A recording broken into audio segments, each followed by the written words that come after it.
नमः शिवाय है, तो उसका भी कोई महत्व या एक ध्वनि है वो एक तरीके से? देखो कितनी सुंदर बात है कि शिव ने तांडव करते करते जो आपका सवाल है ओम नमः शिवाय दे दिया इस तांडव को शांत करने के लिए। जी। अच्छा। देखो ओम नमः शिवाय तो ये एक मंत्र नहीं है, ये अपने आप में एक कॉस्मिक वाइब्रेशन है। बहुत बड़ी इंपॉर्टेंस है ओम नमः शिवाय। ओम होता है, ओम को बताया गया है यूनिवर्स की साउंड, कॉस्मिक साउंड है ये। बहुत बड़ी इस पे महत्व है, बहुत बड़ी साइंस की रिसर्चें हो रही हैं। नमः, नमः का मतलब बाउ डाउन, नतमस्तक होना, सरेंडर करना। शिवाय का मतलब शिव को। तो ओम नमः शिवाय का तो मतलब हो गया कि मैं उसको नतमस्तक करता हूँ, शिव को। जी।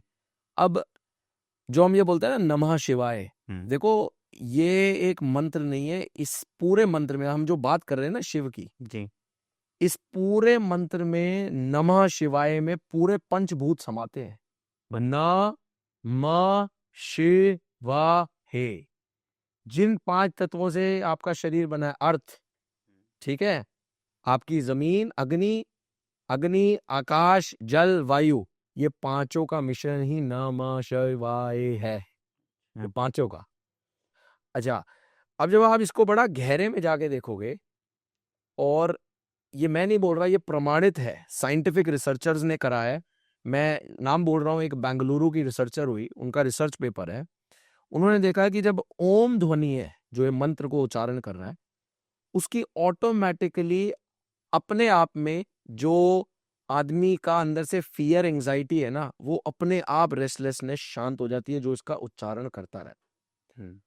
ओम ध्वनि को अगर आप थोड़ा और साइंटिफिकली देखोगे, ये टेस्ट किया गया है कि जैसे हम हर ध्वनि की एक फ्रीक्वेंसी होती है, जी। ओम, है ना, ये कैलकुलेट करा है कि ये 136.1 हम्म। हर्ट्ज की फ्रीक्वेंसी है। अच्छा। और सेम फ्रीक्वेंसी होती है अर्थ की रोटेशन की, जो अर्थ घूम रही है हमारी पृथ्वी। तो जब अर्थ घूम रही है ना ऐसे, ओम, तो ये वो ध्वनि है जो आपके अंदर भीतर अलाइनमेंट करती है आपका पूरा ऊपर से नीचे, और आपको बिल्कुल शांत कर देती है। अगला इसका टेस्ट करके देखा गया कि जो लोग ओम का उच्चारण करते हैं, एमआरआई करा गया, तो हमारे ब्रेन में क्या होता है, जैसे ना अलग अलग वेव्स होती हैं, अल्फा, बीटा, थीटा, डेल्टा। हम्म। तो जो लोग बहुत लंबा ओम का उच्चारण करते थे ना, उनका पूरा ब्रेन थीटा वेव्स, बिल्कुल शांत, जो आदमी को मेडिटेटिव, बिल्कुल ध्यान की अवस्था में डालता है, ऐसा पाया गया। ऑटोमेटिकली उनका जो ग्राफ देखा गया ना ब्रेन का, ब्रेन वेव, वो ग्राफ ही वही निकल गया है, जो बहुत लंबा उच्चारण करते थे। तो ओम की तो इतनी बड़ी महिमा है कि ये सिर्फ मंत्र नहीं है, ये कॉस्मिक वो वाइब्रेशन है, जिसको आप अगर पूरा उच्चारण करते हो, तो ये आपकी एंजाइटी, आपके फियर, आपके डर, आपके अंदर का जो एक कहते हैं ना, आदमी बड़ी जल्दी रेस्टलेस हो जाता है, हम्म। सबको ना जाने अपने आप शांत करता है। और ये किसी भी आस्था से नहीं मैं कह रहा, ये सब साइंटिफिकली प्रमाणित हो रहा है। बड़ा सुंदर है सर, सही में मैंने अचानक से पहली बार सुना है। हाँ, इवन इवन इवन इवन एक अगर आप देखोगे तो शिव पुराण की बड़ी सुंदर कहानी के हिसाब से ये भी कहा जाता है कि जो डमरू वादन हो रहा है शिव का, वो डमरू ओम ही प्रोड्यूस कर रहा है। और यहां तक कहा गया कि उस डमरू से निकली जो ध्वनि है, वो ध्वनि वो फाउंडेशन पैदा कर रही है, जो संस्कृत भाषा की फाउंडेशन और जो फिनोटिक्स जो बोलते हैं, जी। उसकी रचना ही वहीं से हो।